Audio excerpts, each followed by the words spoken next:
Okay, so we're gonna go on to part 3 of this core connection series, and what we're gonna be focusing on here is actually adding in a little bit of this upper core contraction too.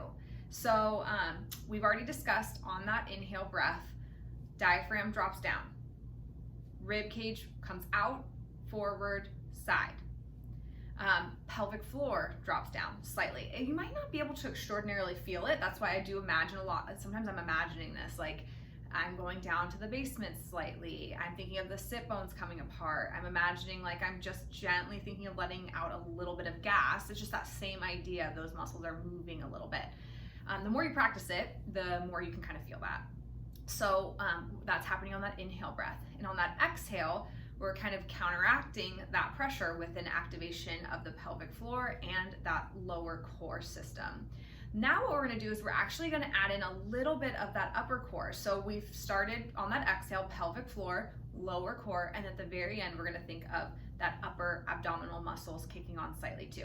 And the reason why is a lot of the times, and I see this a lot with women postpartum, even before they've had children, our rib cage flares out just to accommodate for the baby. So what I'll see a lot is this rib cage kind of flared position, so that what's happening is I'm not really activating my core through here so much. It might look like I have this like really nice posture. It's like, oh, look at my core is on. But if you think about it, if this was my core and the farther away my sternum, so here's my sternum, it's what's covering and support of just protecting my heart basically. So my sternum to my pubic bone here, I want those to be lined up with each other. So if I'm in this sort of thing, I'm lengthening actually out my abdominal tissue a lot.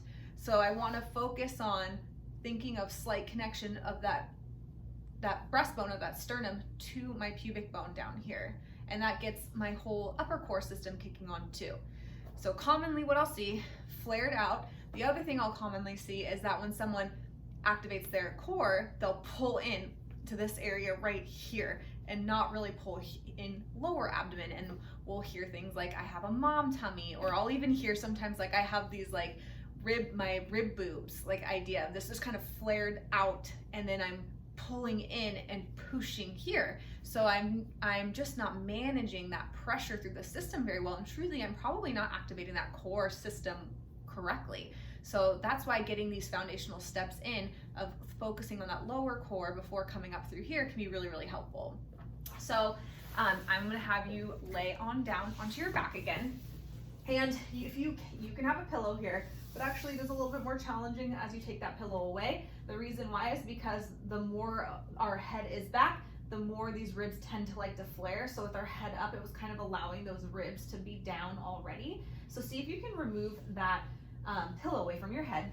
And it might actually be really helpful just to put your hands on your lower rib cage. So you can find your sternum, walk your fingertips along your rib cage a little bit, and just kind of put your hands right onto there. And you might even feel that they feel like a little bit different. Oh, one feels a little bit more flared than the other, and that's actually pretty common. So you're just gonna have your hands here. We're still gonna focus that same thing on our inhale. We found neutral pelvis. My glutes are not on right now, so I'm not just tucking and having them on, tucking underneath. I'm focusing on that inhale, keeping my shoulders down, focusing that breath into my belly, back and sides, expanding in the 360-degree direction. So inhaling, expanding. Exhaling, pelvic floor a little bit, hip bones in towards each other. And at the very end of that exhale, I'm gonna think of rib cage down slightly. It's very slight, connecting this sternum to my pubic bone, and then letting that go. So as I inhale in,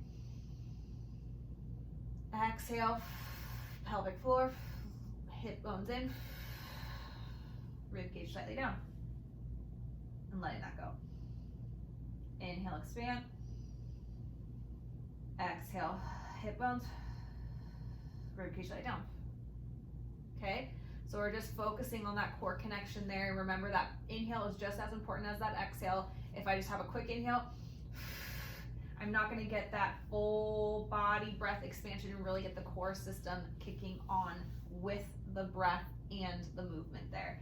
And this is an awesome thing to practice laying down. Again, you're kind of supported, our legs are bent. If you want, you could absolutely practice with your legs straight. It's generally a little bit harder because my back is gonna wanna arch away a little bit more, but we could start here too with legs straight as long as your back feels okay with it. Inhaling into belly back sides. Exhale, hip bones in towards each other, pelvic floor is on, rib cage is on slightly. And you'll start to feel this connection all through that core area there. In the next series, part 4, we're gonna add a little bit of resistance to this. All right, see you there.